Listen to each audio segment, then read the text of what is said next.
नाज़रीन welcome back. हम बात कर रहे थे इफ्तिखार साहब से और वो बता रहे थे कि चाइना में जो फ्री ट्रेड जोन है वो किस तरह ऑपरेट है। इफ्तिखार साहब आप फ्री ट्रेड जोन के बारे में बता रहे थे, प्लीज़ कंटिन्यू करें। वहाँ पे जो देखिए कहीं भी इन्वेस्टमेंट जो आता है सबसे पहला बात होता है कि वहाँ पे उसका पॉलिसी सही हो, पॉलिसी सही हो। इसमें एक दुबई भी हमारे पास एग्जाम्पल है, बहुत बड़े। कुछ दिन पहले वो डेजर्ट होता था, आज देखिए वहाँ आज वो पहचान में ही नहीं आता, नहीं आ रहा है। क्या है? पॉलिसीज ही है, पॉलिसी है और सिक्योरिटी है। आपके मतलब आप इन्वेस्टमेंट ला रहे हैं वो लीगल सिस्टम सिंपल है, बिल्कुल सिंपल है। डिस्प्यूट होगा तो फौरन सॉल्व हो जाएगा। जितने जो इन्वेस्टमेंट है मुशर्रफ में क्या हुआ था, पॉलिसी सही था और थोड़ा सा उन्होंने सिक्योरिटी दिया हुआ था, तो इन्वेस्टमेंट अपने $30 बिलियन आया वहाँ पे। अभी भी आ सकता है। गवर्नमेंट अगरचे पॉलिसी अपना पॉलिसी बिल्कुल दुरुस्त कर ले और पॉलिसी में आप जो है ना जो कोई पॉलिसी आता है उसको यहाँ क्या होता है कि पूरा पॉलिसी को ख़त्म कर देते हैं, नया पॉलिसी बना कर देते हैं। नहीं, उसमें आप ज़रा चेंजेस करें ताकि हर आदमी सिक्योर हो जाए कि पॉलिसी जो चल रहा है उसमें हल्की फुल्की जो हालात की वजह से, वक्त की वजह से चेंज आता है वो आता रहे। ये नहीं कि वो पॉलिसी ख़त्म हो जाए बिल्कुल। जिस तरह से अभी टेक्सटाइल पॉलिसी आया, अनाउंस हुआ है, अभी तक वो इम्प्लीमेंट नहीं हुआ। अच्छा, ये जो किया कुछ दिन पहले वो अभी तक इम्प्लीमेंट नहीं हुआ कोई। अभी सब जो टेक्सटाइल वाले हैं वो परेशान बैठे हैं, यहाँ तक कि जो इतने एक्सपोर्टर्स हैं वो डाउनवर्ड्स हैं, वो बिल्कुल नीचे जा रहे हैं। अब रेट ऑफ इंटरेस्ट जो है वो 18% उस करके 22% में आता है। 18% इंटरेस्ट जब ये टेक्सटाइल जो एक्सपोर्टर्स हैं ये 6 से 7% पे काम करते हैं, ये 18% इंटरेस्ट कहाँ से बेयर कर सकते हैं? गवर्नमेंट एक सवाल करना चाहता हूँ। हाँ। कि आज से 4-5 साल पहले हाँ। जब ये कोटा सिस्टम हटा था हाँ। तो बड़ा शोर हुआ था कि जी अब तो हमें रुकावट ही नहीं है, जितना चाहो एक्सपोर्ट करो तो बड़ी बूस्ट आएगी आपकी गारमेंट इंडस्ट्री में और टॉवल इंडस्ट्री में। तो वो नहीं आई। वो क्यों नहीं आई? रिवर्स हो गया वो बांग्लादेश चढ़ गया, हम नीचे आ गए उस वक्त। अच्छा, कोटे में फिर भी हम कंट्रोल में थे कि जी हमारा देना पड़ता था उनको, वो हमें अच्छा रेट मिलता था वहाँ से। अब तो जो आया कंपटीशन है ओपन, जो आता है वो एक कंटेनर माल भेज देता है लेस प्राइस में, कम प्राइस में, और वो रेट वो फिक्स हो जाता है वहाँ पे। अच्छा, जो बड़े बड़े जो एक्सपोर्टर्स हैं, जो इंडस्ट्रीज हैं, उनके खर्चे ज़्यादा होते हैं बनिस्बत के एक छोटे इंडस्ट्रीज़ के, इंडस्ट्री वाले जो फैक्ट्री वालों के। वो तो एक कंटेनर भेजें, वो भेजने वाले हैं 1000-2000 कंटेनर भेजते हैं साल में 2000, और उनके एक्सपोर्ट करीब बिलियंस में होता है और हम इनके होते हैं लाखों में होते हैं। तो अच्छा, थोड़ा सा मुबीन साहब से पूछता हूँ। मुबीन साहब, ये जो फ्री ट्रेड जोन होता है उसमें वर्क करने की क्या अट्रैक्शन है? कोई क्यों जाए फ्री ट्रेड में जोन में काम करने के लिए, जहाँ बड़ी सख्त किस्म की सिक्योरिटी भी होगी और वो सख्ती भी होगी? क्या सैलरीज ज़्यादा होती हैं या और आज़ादियाँ होती हैं? फ्री ट्रेड जोन में एक्चुअली पॉलिसीज इतनी नहीं होती नहीं है बेसिकली। होती नहीं है, बल्कि अपना आप आगे करो नहीं करो अपनी वन विंडो ऑपरेशन है, वो सारी चीज़ें आपको वन विंडो से मिल जाती हैं। इस वजह से वो फ्री ट्रेड जोन में, मतलब जिसको कहना है कि there are no such worries ना, इंडस्ट्रियलिस्ट को जो है पीस ऑफ माइंड चाहता है अपना। यहाँ सुनते हैं कि जो यहाँ लोकल इंडस्ट्री में काम करता है उसको 11-12 एजेंसीज तंग करती है। जी हाँ, तो वहाँ बिल्कुल फ्री होता है। जी हाँ, अभी यहाँ पे आप शुरू करें कोई इंडस्ट्री लगाना, आपको इनकम टैक्स वाला आएगा, फिर EOBI का आदमी आ जाएगा, फिर फलां आ जाएगा, कम से कम 13-14 जैसे आपने कहा ऐसी एक्सप्लोसिव इंस्पेक्टर आ जाएगा, इलेक्ट्रिकल इंस्पेक्टर आ जाएगा, सबके पैसे यहाँ पे बंधे होते हैं एंड यू हैव टू पे फॉर दैट। और नहीं दिया तो उसके लिए प्रॉब्लम। चाइना 1949 जब वो आज़ाद हुआ, उससे पहले आपको पता ही चाइना का क्या हाल था। चाइना के लोग अफीमची कहलाते थे। हाँ, और उनको कोई दुनिया में पूछता नहीं था। बिल्कुल। जब मैंने खुद पढ़ा, चुनलाई से किसी सहाफ़ी ने पूछा कि आपका जो इनकलाब आया ये, तो कितने लोगों को मतलब आपने सेक्रीफाई किया, तो उसने उसमें कहा कि 1 मिलियन, 10 लाख आदमी मारे गए उस इनकलाब में। तो सहाफ़ी ने कहा कि वो इट्स वेरी स्ट्रेंज, आपने इतना जुल्म किया। उसने कहा नहीं, 1 करोड़ लोगों को सही करने के लिए 10 लाख की कुर्बानी देना कोई बड़ी बात नहीं, और ये नेशंस के लिए करना पड़ता है। जब तक आप करप्शन को ख़त्म नहीं करेंगे मुल्क से, कभी भी मुल्क जो है तरक्की नहीं कर सकता। तो उसके बाद उन्होंने एकदम वो जो सारे पुराने सिस्टम्स थे, फ्यूडल सिस्टम, रिलीजियस सिस्टम, सबको क्लीन करके सोसाइटी को बिल्कुल फ्लैट कर दिया। मगर फिर ये 92 में इन्होंने किस तरह से, एक कम्युनिस्ट कंट्री ने इतनी ज़्यादा फ्रीडम अपने फ्री ट्रेड जोन में अलाउ की, तो ये तो उनके बेसिक जो प्रिंसिपल के खिलाफ था। ये कैसे हुआ? वो इसलिए किया उन्होंने कि उन्होंने दुनिया में देखा कि इस तरह बिल्कुल आप क्लोज सोसाइटी देखें, आप हिस्ट्री में पढ़ें, अगर आप आइसोलेटेड रह के नहीं हो सकता। जापान जो है वो 300 साल आइसोलेट रहा, हिस्ट्री बताती है कि 300 साल ना कोई किसी को इजाज़त थी वो मुल्क से बाहर जाए, ना कोई बाहर से अंदर आता था। ये बात कर रहा हूँ मैं 16वीं सदी से लेकर 18वीं सदी तक। तो वहाँ पे तरक्की नहीं हो सकती कभी भी जब तक ये वर्ल्ड जो है ये तो एक पूरा एक ग्लोबल विलेज है। हाँ। आप इसमें आइसोलेट होकर नहीं रह सकते। तो इसी तरह चाइना का हाल हो गया था। 49 से कहते हैं कि 90 तक बड़ा वो आइसोलेटेड रहा और बहुत ही गुर्बत में चला गया। जी जी। फिर उन्होंने अपने आप को खोलना शुरू किया और उसमें उन्होंने यही सोचा कि सबसे अच्छा ये है कि कुछ एरियाज को फ्री कर दो। जी हाँ। कि पूरे मुल्क को तो चेंज कर नहीं सकते या करना मुश्किल है। उन्होंने स्टेप बाय स्टेप फ्री किया ना। अच्छा, मतलब पहले एक जोन बनाया, उसके बाद फिर उन्होंने 8 जोन और बना दिया। तो इस तरह से मतलब कि उन्होंने ये जो हम लोग जितने इंडस्ट्रियल गुड अभी एसी वेसी देख रहे हैं सब ये जोन से आ रहे हैं। सब जोन से आ रहा है, कोई मेनलैंड से नहीं आ रहा। पाकिस्तान गवर्नमेंट को पैसा पॉलिसी बनानी चाहिए कि पाकिस्तान गवर्नमेंट भी कर सकता है। केटी बंदर से लेकर के मतलब कोरंगी डिस्ट्रिक्ट से लेकर के केटी बंदर तक पूरा फ्री जोन कर दे, फिर देखें आप यहाँ पे क्या होता है। तो क्या यहाँ इन्वेस्टर आते हैं? नहीं, तो ये गवर्नमेंट कैसे छोड़ देगी इतना बड़ा कमाई का जरिया? नहीं तो अभी उससे ज़्यादा कमाई होगा, आपको फॉरेन एक्सचेंज मिलेगा, आपको ज़्यादा लोग जो है ना वहाँ एम्प्लॉय होंगे, इंडस्ट्री लगेगी वहाँ पे, जिस तरह से चाइना ने किया है। क्या चाइना ने इसी तरह किया? तो गवर्नमेंट को भी ठीक ठाक मिलेगा? ऑफ कोर्स मिलेगा। तो जैसे आप ये कह रहे हैं ये तो सबसे आसान और करीब तरीन है उसको। और वो केटी बंदर वाली जमीन भी बेकारी हो गई है, सेम थोर हो गया वहाँ। अभी जमीन तो बहुत यहाँ पर है, ऐसी बंजर पड़ी जमीन तो बेकार ही पड़ी ना। ये पट्टी बिल्कुल बेकार है। लैंड यूटिलाइजेशन होगी, फिर लोगों को नौकरियां मिलेंगी, लोग उससे इनकम टैक्स देंगे, तो गवर्नमेंट को तो अर्निंग होती है। अगर सपोज के गवर्नमेंट मान जाए मिसाल के तौर पे, जो कि मुश्किल है क्योंकि उनका कमाई खत्म हो जाए। सपोज गवर्नमेंट कहती है, आपकी बात मान लीजिए, कोरंगी से केटी बंदर नेशनल हाईवे के इस तरफ का पूरा एरिया आपको दे दिया। अब दीवार घेर लो, जो कर लो, कितना रेंट दे देंगे आप लोग इसका? ठीक ठाक रेंट मिलेगा, जितना भी इनको रेंट मिल रहा है, जितना इनको टैक्स मिल रहा है, उससे ज्यादा मिलेगा। कुछ भी नहीं मिल रहा अभी तो पूरे मुल्क देखिए, पूरे मुल्क के जो टोटल टैक्स कलेक्शन अभी जो एम किया जा रहा है, जो कि शायद ना हो, नहीं वो सिर्फ 1.3 ट्रिलियन रुपीज है, which is nothing in terms of dollars. तो आपका ख्याल है कि कोई ½ ट्रिलियन वगैरह आप लोग दे सकते हैं? ज़्यादा इससे मिलेगा। आप क्या सोच रहे हैं? मतलब यहाँ से वहाँ तक इंडस्ट्री लगना, फिर वो टैक्सेस जो है मिनिमम टैक्सेस नहीं, आप लोग तो रेंट आउट करेंगे ना अपनी जमीन को, तो इतने डॉलर मिलेंगे आपको कि आप ½ बिलियन दे सकते हो, ½ ट्रिलियन दे सकते हैं, 500 बिलियन रुपीज। टैक्स बेस बढ़ जाएगा, बेस बढ़ जाएगा ना वहाँ पे। अभी तो आपका टैक्स बेस इतना, कितने लोग टैक्स देते हैं इस मुल्क में? नहीं, मगर फ्री ट्रेड में तो कोई टैक्स नहीं होगा ना। नहीं, लेकिन वहाँ पे फ्री ट्रेड में रेंट होगा, रेंट मिलेगा, गवर्नमेंट को तो सिर्फ रेंट मिलेगा, रेंट मिलेगा, आवाम को जॉब मिलेगी। ये है कि ये है कि जो और लोग जो है वहाँ, ये है कि ब्राइब खत्म हो जाएगा। ब्राइब तो ब्राइब नहीं मिलेगा, आपको रेंट मिलेगा। मिसाल के तौर पे आपने कहा कि जी हमें ये जगह दे दें, हम आपको 500 बिलियन साल का देते हैं, हमें से और मजीद कुछ नहीं मांगो इस इलाके से। जी, जो बिजनेसमैन बिजनेस करे वहाँ पे, जितना कमाए गंवाए, जो करे उसकी मर्जी वहाँ पे आप, लेकिन जॉब की रेट हो जाएगी बहुत। जॉब की रेट आप मुझे जिससे चाइना ने किया, क्या ऐसी जगह पे जॉब में सैलरी ज्यादा होती है? जी, रिमोट एरियाज में हमेशा सैलरी ज्यादा होती है। नहीं, जैसे फ्री ट्रेड जोन अगर पे कोई जाए, जी हाँ, तो यहाँ से लोग दुबई जाते हैं, 4 गुना तनख्वाह मिलेगी। तो मिसाल के तौर पर अगर केटी बंदर वाला ये बन जाता है, तो वहाँ आप कितना यहाँ से डबल सैलरी दे सकते हैं? साहब देखिए, डबल ट्रिपल अपने लोग जो हैं, जो वहाँ पे लोग लोकल जो हैं उनको जॉब मिल जाएगा। मैं गया था, मिट्टी गया था, इस्लाम कोट गया था, तो मैंने वहाँ से लोकल से ऐसे पूछा कि भाई आप क्या करते हो? तो मैंने कहा कभी कभी जब मुझे नौकरी मिल जाती, काम मिल जाता, मैं करता हूँ। उसने कहा एक बंदे, 2-3 से मैंने पूछा, तो उसने कहा जब मैं 40 रुपये कमाता हूँ तो मेरे घर का चूल्हा जलता है, वो भी रोज़ नहीं जलता है। एक बच्चे का एक्सीडेंट हो गया था, वो बच्चा जो है वो एक दिन से खाना नहीं खाया हुआ था, कमजोरी से गिर गया। क्लास 6 का बच्चा था वो, मतलब उसको मतलब वो रोड क्रॉस कर रहा था, उसको चक्कर आ गया, वो गिर गया, इत्तेफाक से किसी बाइक वाले ने उसको मार दिया। तो मैं इत्तेफाक से उसके पीछे था, मैं उसको वहाँ से हॉस्पिटल ले गया, उसके वालिदैन से उसको बुलवाया, तो पूछा मैंने, तो पूछा कि वो हमारे घर में चूल्हा नहीं जला था, हम लोग जो है ना इस तरह से।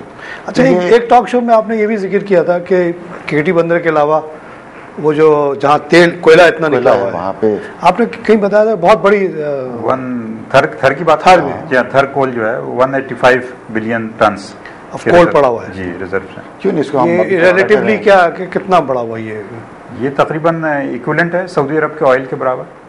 इतना कोयला अगर आप मिलियन टन्स ऑफ ऑयल में कन्वर्ट करेंगे इसकी हीटिंग वैल्यू को अगर आप कन्वर्ट करते हैं MMBTU। हम सऊदी अरेबिया जितने वाले तेल के बराबर हमारे पास कोयला है। ये प्रूवन रिजर्व्स हैं अमेरिका की कंपनी। तो उसी पे आपने शायद कहा था कि उस एरिया को भी अगर फ्री ट्रेड जोन बना दिया जाए, पूरा बना दिया जाए, वहीं पे कोयला निकले, वहाँ से बिजली बन जाए, बिजली से इंडस्ट्री चले। बिल्कुल। तो ये आपके जो बेचारा थर वाला बच्चा है उसको तो जॉब मिल जाएगी उसमें।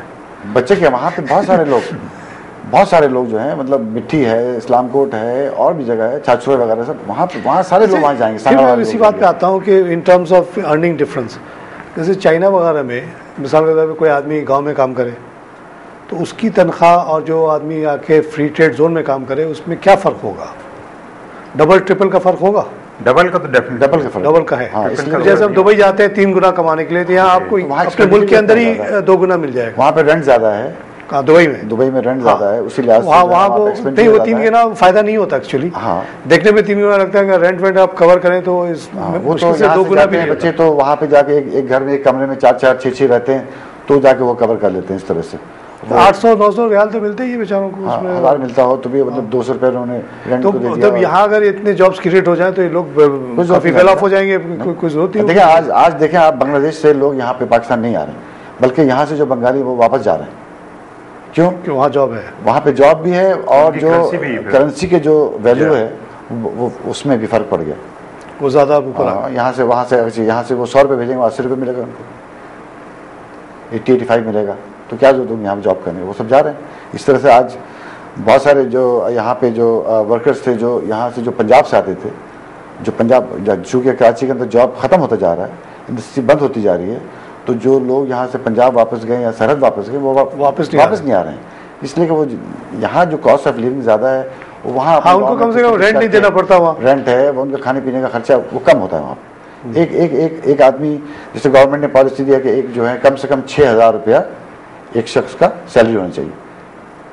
तो मैं आप लोगों के ख्याल में जो हम लोग इतना पीछे रह गए कोरिया से, कहाँ 350 और 600 और कहाँ हम लोग 20 बिलियन, तो इस रेस में इतने पीछे रहने के बाद इससे निकलने के, आपने कहा कि कुछ टेक्सटाइल पॉलिसी वगैरह बेहतर की जाए, इसके अलावा अगर ये फ्री ट्रेड जोन का काम करें तो इससे हम तेजी से कैचअप कर सकते हैं। बिल्कुल, this is the best solution. With in 10 years हम लोग, मतलब कि हम लोग बहुत आगे, अनएम्प्लॉयमेंट खत्म हो जाएगी। ऑफ कोर्स, जब इंडस्ट्री लगेगी तो नेचुरली एम्प्लॉयमेंट जो है ना, पूरी दुनिया की कंपनीज आ जाएंगी। ये लड़ाई झगड़े के बावजूद हम काफ़ी हैं।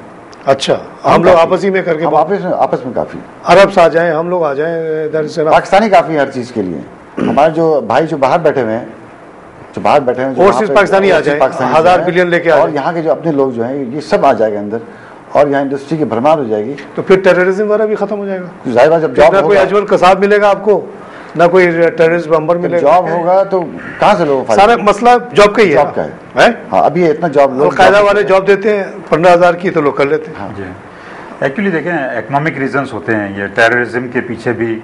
आप इवन घर में देख लें, 3 भाई हैं, अगर एक भाई वेल ऑफ है और दूसरा इतना वेल ऑफ नहीं है, तो उनमें आपस में लड़ाई रहती है, किसी न किसी बात पे, पॉइंट पे लड़ाई होती है।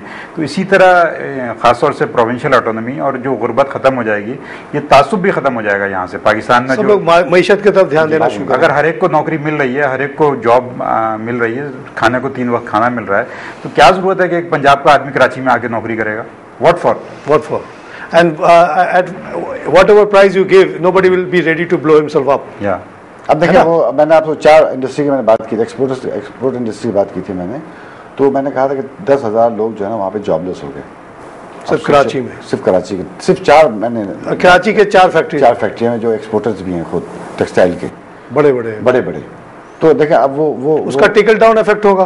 मगर मिसाल के तौर पे कोई उनको तौलिया बना के देता था, वो एक्सपोर्ट करते थे, तो जब वो एक्सपोर्ट ही वो बंद हो गया तो जाहिर है वो तौलिया बनाने वाला भी बंद हो गया। मगर इस वक्त भी, मैंने अभी बात किया था, इस वक्त भी पाकिस्तान जो प्रोडक्ट जो है, अभी भी अमेरिका में डिमांड बहुत उसका है। एक इमेज है, हमारी इमेज है, डिमांड है। जो हमारा एक प्रोडक्ट डिफरेंट हमारा प्रोडक्ट है, जो बहुत ही ज़्यादा हाईली, मतलब वो उसका नहीं होता है, वैल्यू नहीं होता है। मगर ये है कि जो हमारे एक्सपोर्टर्स जो हैं, अभी गवर्नमेंट को चाहिए कि इन एक्सपोर्टर्स को दोबारा जो है ना, इनको सहारा दे और इनको दोबारा खड़ा करे और इनको जो है ना एक्सपोर्ट पे आमादा करे। और जो देखिए अब मुल्तान में भी अब स्ट्राइक चल रहा है, वहाँ पे क्या है, यान जो है पाकिस्तान गवर्नमेंट ने पाकिस्तान से रॉ कॉटन और रॉ मतलब यहाँ से एक्सपोर्ट हो गया, करीब 20% कितना से ज़्यादा एक्सपोर्ट हो गया। अब वो जो है इसके वजह से यार्न की प्राइसेस बढ़ गई हैं, जिसके वजह से जो है ना हमारा जो प्राइस जो है जो प्रोडक्ट का आप लोग कम्पीट नहीं कर पा रहे? हम कम्पीट नहीं कर पा रहे हैं। अच्छा। जो हमारा एक इमेज बना हुआ है कि हम जो है दुनिया में ये प्रोडक्ट देते हैं, हमारा क्वालिटी ये है, हम चाहेंगे हम जो है प्रोडक्ट जो है ना जिस तरह से पहले था। ये टावल और ये बेडशीट वगैरह, बेडशीट है, टावल है, कंफर्टर्स है,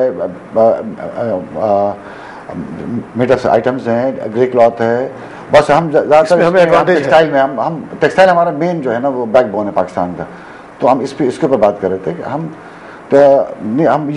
मना नहीं करते हैं कि पाकिस्तान से रॉ मतलब कि कॉटन एक्सपोर्ट हो, ये होना चाहिए। जो अगर हम जैसे सपोज कि हमें जो रिक्वायरमेंट हमारा है उसको रख दिया जाए, बाकी एक्सपोर्ट कर दिया जाए, बाकी चाहे वो यार्न के सूट में एक्सपोर्ट करें चाहे वो कॉटन के सूट में एक्सपोर्ट करें, आप करें, मगर यहाँ का जो रिक्वायरमेंट पूरी होने के बाद। हाँ, तो अभी जो गवर्नमेंट ने पाबंदी लगाई है 50, अभी तक वो पॉलिसी आया नहीं है। नहीं, अभी जो रिस्ट्रिक्शन लगाई है एक्सपोर्ट पे, हाँ, कि 50,000 टन या जो भी है, कहाँ है वो पॉलिसी? अभी तक नहीं आया, कहाँ अभी क्लियर नहीं हुआ अभी तक। अच्छा, खाली बात हो रही है, बातें हुई हैं। यहाँ यही बात है कि पॉलिसी आती है, वो इम्प्लीमेंट नहीं होता है। अच्छा, हम लोग समझते हैं क्या हो गया? नहीं, इम्प्लीमेंट कुछ नहीं हुआ अभी तक। गवर्नमेंट को चाहिए कि जो पॉलिसी लाए उसको इम्प्लीमेंट करे, उस पर खड़ी रहे और उसको करवाए, ताकि मईशत चले। जब मईशत चलेगी पाकिस्तान चलेगा, जब पाकिस्तान चलेगा लोग चलेंगे, हम सब खुश रहेंगे। अच्छा मोदी साहब, मईशत अभी नहीं चल रही है तो इतने शॉर्टेज है पावर का, अगर मईशत चल जाएगी तो क्या होगा? यही तो मेरा सवाल है ना कि आप देखिए कहाँ से लाएंगे? 7-8 साल में सऊदी अरेबिया में ये होता है कि पावर इतनी एक्सेस है कि उनको यूनिट डाउन करने का प्रॉब्लम होता है। अच्छा, कंजम्पशन नहीं है, किसको बंद करें? हाँ, स्टैंड बाय इतनी है और किसको बंद करें किसको बंद नहीं करें। यहाँ उल्टा है साहब, कोई मुल्क उस वक्त तक तरक्की नहीं कर सकता तारिक साहब जब तक के basic necessities power and communication highways अच्छे हो, कम्युनिकेशन, पानी, ये बेसिक रिक्वायरमेंट है। आप घर में आप लगा दें इंडस्ट्री, रोड ही ना हो तो आप न जा सकते हैं ना आ सकते हैं वहाँ से। तो इसके बारे में आपकी क्या सजेशन है? आपने तो इस पर, आप एनर्जी इकोनॉमिस्ट भी हैं, क्या किया जाए पाकिस्तान को? रेंटल पावर तो एक शॉर्ट टर्म सोल्यूशन है ना, लॉन्ग टर्म सोल्यूशन क्या है इसके लिए? देखिए, बेसिकली जो है ना गवर्नमेंट को चाहिए कि सिंसियर लोगों को सपोर्ट करे और क्वालिफाइड लोगों को सपोर्ट करे। अब जैसे ये ऑल्टरनेटिव एनर्जी बोर्ड बना, ऑल्टरनेटिव एनर्जी का उन्होंने बड़े बुलंद दावे किए पिछले 8 साल, under the prime minister rule बना वो, और उन्होंने कहा कि हम 5 इतने दिसंबर तक ये कर देंगे, और फिर उन्होंने कहा कि विंड पावर इतनी आएगी, एक भी विंड टर्बाइन नहीं आई। विंड पावर के बारे में मैंने अभी रिसेंटली पावर का जो हम इंतजार करते हैं पानी के ऊपर, डैम के ऊपर, वो भी हमारे लिए फिजिबल नहीं है। अच्छा, इसलिए हमारे पास इतना पानी है ही नहीं कि हम उस पर जो है ना वो टरबाइन लगाएं और वो। अच्छा, एक जगह मैंने टॉक शो में यही सुना था, एक अमानुल्लाह बशर साहब जो इकोनॉमिस्ट हैं अच्छे यहाँ के, वो बता रहे थे कि कराची से ये जो हमारा कराची के बाद का जो इलाका है, घारों से लेके केटी बंदर तक, ये दुनिया का एक यूनिक विंड कॉरिडोर है जिसमें 14 किलोमीटर की स्पीड से हवा हर वक्त चलती रहती है एवरेज। बिल्कुल। तो वो कह रहे थे कि 40,000 मेगावाट, मैं तो सुन के हैरान हो गया, 40,000 मेगावाट सिर्फ विंड से। ये तो परपिचुअल है, ये तो कभी खत्म भी नहीं होने वाला। कोयला तो आपका कितना 200 साल के बाद खत्म हो जाएगा, लेकिन वो तो कभी खत्म होने वाला नहीं है। ये तो रिन्यूएबल एनर्जी है ना, ये तो रिन्यूएबल एनर्जी। अगर ये इतने हम फॉर्चुनेट हैं कि हम ऐसी जगह बैठे हैं कि पड़ोस में ऐसा विंड टनल, उसके आगे जाते ही आपके हैदराबाद के पास से ही कोयले के ज़खायर शुरू हो जाते हैं, जो मैंने सुना है कि अगर 1 लाख मेगावाट भी बनाया जाए तो 213 साल तक के लिए काफ़ी है। तो 213 साल के लिए वो हो गया फॉर एवर। तो this reason can become the next Rhine. Europe में क्या था, ये राइन रिवर जो था became the power corridor, because वहाँ पे राइन रिवर से पानी एनर्जी बनती थी, वहीं सारी इंडस्ट्रीज लग गई। तो इस पूरे खित्ते का सबसे बड़ा इंडस्ट्रियल बेस तो ये सिंध का ये इलाका हो जाएगा। जाहिर बात है। देखिए, ये दुनिया हकीकत, मतलब आप चले जाएं जहाँ पानी होता है वहाँ आबादी होता है। हाँ, ये है ना। हाँ, तो इंडस्ट्री वहीं लगती है जहाँ पावर होती है, जहाँ फैसिलिटीज मिलेगी। बेसिक रिक्वायरमेंट पानी है। अब हमारे मिनिस्टर ऐसे होंगे जो वादे करते हैं, खामखाई वादा करते हैं। मुझे दिसंबर का वादा जनवरी, गलत बात है ये। अब ये हम पानी पे निशान नहीं, हमारे पास एक है कि हम विंड और एंड कोल, ये 2 पे हमने पॉलिसी बनाना है, स्ट्रांग पॉलिसी बनाना है, और उस पर डट के रहना है और इसको करके रहना है। और ये गवर्नमेंट नहीं करेगी। अच्छा, ये भी आप समझते हैं कि कोल, आप तो बताया 92 से निकला हुआ, 94 से बेचारी बेनजीर भुट्टो साहबा बेचारी इनॉग्रेट करके आई, आज तक कुछ नहीं हुआ। तो उसके भी आप समझते हैं कि सोल्यूशन ये है कि उस एक खित्ते को फ्री ट्रेड जोन बना दिया जाए, ताकि वहाँ जैसे शनवा जैसी कंपनी आए तो उसको ये फिक्र नहीं हो कि कोई गवर्नमेंट का इदारा उनको कोई चीज़ पे अप्रूवल में रोक देगा, ये कर, वो अपना लगाए प्लांट, कहें कि भाई ये बिजली है लेना है लो, इस रेट पे लेना है लो, नहीं मतलब उनको आप ऑप्शन दे दे कि इंडिया को बेचना चाहे इंडिया को बेच दो। अब आप देखें ना कितने मामूली सेंट्स पे शनवा कंपनी को भगा दिया गया यहाँ से। हाँ, आप तो बड़े इन्वॉल्व थे उसमें, क्या हुआ था उसमें? उसमें ये हुआ कि वो शायद 9 सेंट मांग रहे थे और इस्लामाबाद 3 सेंट का शायद फर्क था, मुझे एक्चुअल फिगर याद नहीं, 2 या 3 सेंट का फर्क था जो। उसके बजाय अगर फ्री ट्रेड जोन हो, शनवा वाले आए वहाँ बिजली बनाए, बिके उसका, बिके ना बिके उसकी दरसरी, पाकिस्तान में गवर्नमेंट ना ले तो इंडिया को वो बेच दे। पाकिस्तान में तो पिछले 25-30 साल में, 40 साल में ऐसी पॉलिसीज बनती रही, जैसे प्राइवेटाइजेशन की पॉलिसी हुई, नेशनलाइजेशन की, सॉरी, भुट्टो साहब के दौर में। उसके बाद नवाज शरीफ साहब ने फॉरेन एक्सचेंज फ्रीज कर दिया, वो भी एक बहुत बड़ा, कहाँ से बिजनेसमैन यहाँ पर आएगा? वो एक बहुत बड़ा धक्का, आज तक उसका असर वो भी है।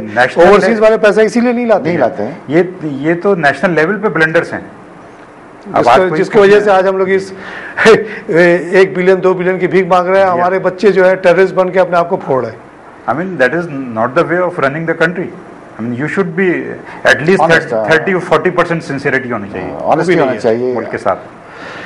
बहुत अच्छी बात हो रही है इफ्तिखार साहब और हसन साहब, लेकिन अब हमारे प्रोग्राम का वक्त ख़त्म हो रहा है, सॉरी मुझे वाइंड अप करना पड़ता है। नाज़रीन, आपने एक कंपैरेटिव एनालिसिस हमारी सुनी, कोरिया, साउथ कोरिया, चाइना और पाकिस्तान को हमने कंपेयर किया विद व्यू टू नो कि पाकिस्तान एक ज़माने में जब इन मुल्कों के बराबर होता था, आज इतने उनसे पीछे क्यों रह गया है। बहुत सारी बातें सामने आई हैं। इफ्तिखार साहब ने शुरू किया इस बात पे कि जो हमारी 1965 वॉर थी, which was basically based on our attempt to capture Kashmir, उससे जो है खराबियाँ शुरू हुई और फिर 71 में मुल्क दो हिस्से में तकसीम हो गया। सबसे बड़ा ट्रेजडी वो हुआ। फिर नेशनलाइजेशन जो आई है उसके वजह से बहुत इकॉनमी में तबाही आई, बहुत ज़्यादा इकॉनमी नीचे चली गई। इसने ओवरसीज़ लोगों को फोर्स किया कि वो बाहर जाके जॉब करें, वो चले गए, वो लोग वापस भी नहीं आते, ज़्यादा रेमिटेंस थोड़ा बहुत भेज देते हैं। अगर वो सारे आ जाएँ तो उससे भी बहुत बड़ी तरक्की हो सकती थी, लेकिन मुल्क में हालात ही ऐसे नहीं है कि वो लोग आएँ। और इस डिस्कशन में ये बात भी सामने आई कि कोरिया ने तो कंटिन्यूसली 2 गैप मॉडल को फॉलो किया, उसके एक्सपोर्ट बढ़ते बढ़ते वो आज इतनी कंफर्टेबल पोजीशन में आ गया। चाइना पीछे रह गया था आफ्टर 49 इंडिपेंडेंस। 90s में उनको रियलाइजेशन हुई कि अगर हम भी हांगकांग जैसी पॉलिसीज़ नहीं बनाएंगे, कोरिया जैसी पॉलिसीज़ नहीं बनाएंगे, जिसमें बिजनेसमैन को फ्री वो दिया जाए कि जितना वो बिज़नेस करना चाहे करे, गवर्नमेंट इंटरफेरेंस नहीं करेगी, गवर्नमेंट सही बात जान ही नहीं सकती कभी भी। तो उन्होंने फ्री ट्रेड जोन्स का कॉन्सेप्ट दिया, जहां दुनिया भर से इन्वेस्टमेंट आई, ख़ासतौर से ओवरसीज चाइनीज़ की बहुत बड़ी इन्वेस्टमेंट आई, और उसने चाइना को बिल्कुल ही तब्दील करके रख दिया, जैसा कि आज आप देख रहे हैं। मुबीन साहब और इफ्तिखार साहब का ख्याल है कि अगर पाकिस्तान में भी इसी तरह के फ्री ट्रेड जोन्स बन जाए, और जिसमें सबसे पहला कोरंगी से लेके केटी बंदर को फ्री ट्रेड कर दिया जाए, उसके बाद थरपारकर को बना दिया जाए, इसी तरह पूरे मुल्क में मुख्तलिफ जगहों पे, तो पे इंतहा इन्वेस्टमेंट आ सकती है। सबसे पहले तो लोकल लोग ही कहेंगे कि भाई यहाँ से फैक्ट्री उठाओ, वहाँ लगा लो, क्योंकि वहाँ 14 एजेंसी हमारे पीछे नहीं आएगी। जो भी देना होगा रेंट वो खुशी से दे देंगे, एक मुश्त देना उनको कोई प्रॉब्लम नहीं, ना वहाँ उनको किसी कोर्ट में जाकर 10-10 साल लड़ना है। उसके अलावा ओवरसीज़ पाकिस्तानी के पास इतनी दौलत पड़ी हुई है और वो बाहर के ज़िंदगी से बहुत तंग भी है, वहाँ के कल्चर, वहाँ के सोसाइटी से। 1000 बिलियन तो ओवरसीज़ पाकिस्तानी के पास पड़ा हुआ है। अगर ऐसा एक वक्त आ जाए कि वो सारे उठ के यहाँ आ जाए, उनको अगर एक मार्च का ज़रिया फ्री ट्रेड जोन में मिल जाए, तो they will be very happy to come over and live. और उसके बाद इतनी जॉब्स क्रिएट हो जाएंगी कि यहाँ पे अनएम्प्लॉयमेंट ही नहीं होगी। जब अनएम्प्लॉयमेंट नहीं होगी तो टेररिज्म वगैरह सब खुद ही वक्त ख़त्म। और अगर ऐसा फ्री ट्रेड जोन बन जाए तो दुनिया भर की कंपनीज भी यहाँ आना चाहेंगी। उसकी वजह यह है कि हमारे पास बहुत बड़ी तादाद में जवान लोग हैं जो कि दूसरे दुनिया में बहुत कम है, जिनको अंग्रेज़ी भी आती है, जो बहुत अच्छे देखने में भी लगते हैं, बहुत हार्ड वर्किंग है। वो आएंगे और इनको जॉब देंगे क्योंकि उनको इसमें फ़ायदा है। 100 वहाँ अगर वो $70-80 पर आवर दे रहे हैं, यहाँ $1 में अगर उनको वही काम हो जाता है तो क्यों नहीं वो आएंगे। उनके सर्वाइवल इस पर डिपेंड करेगा कि यहाँ पाकिस्तान में आए और यहाँ प्रोड्यूस करें सस्ते में और वो उससे वो तरक्की करें। जब ये हो जाएगा तो सैलरीज वगैरह बहुत अच्छी हो जाएंगी और यहाँ से गुर्बत बिल्कुल ख़त्म हो सकती है। और जैसा कि इन लोगों ने एम्फसाइज किया कि 92 और 2008 कोई बहुत बड़ा वक्त नहीं है। 16 साल के में अगर चाइना बिल्कुल ट्रांसफॉर्म हो सकता है तो हम पाकिस्तान, तो हमारी तो पॉपुलेशन उतनी नहीं है, शायद हम 10 साल में बिल्कुल चाइना वाला के लेवल पे आ जाएं, 6ठी 7वीं 8वीं 10वीं बिगेस्ट इकॉनमी बन जाए, प्रॉस्परस मुल्क हो जाए, यहाँ सख्तियाँ ख़त्म हो जाए, लोग अच्छी लाइफ गुजारने लगे, तो ये हो सकता है। और ये हमने अपनी तजवीज़ इस प्रोग्राम के तवज्जुह से दी है। हो सकता है हमारे हुक्मरान अभी या फ्यूचर के हुक्मरान इमरान खान और शेख रशीद जैसे लोग हमारी बात सुन रहे हैं और इस पर अमल करने की कोशिश करें तो ये मुल्क बहुत तेज़ी से तरक्की कर सकता है, बहुत अच्छा हो सकता है। इसी के साथ मैं आज का प्रोग्राम ख़त्म करता हूँ। इंशाअल्लाह किसी और मौजू पे अगली दफ़ा हम फिर हाजिर होंगे। खुदा हाफ़िज़।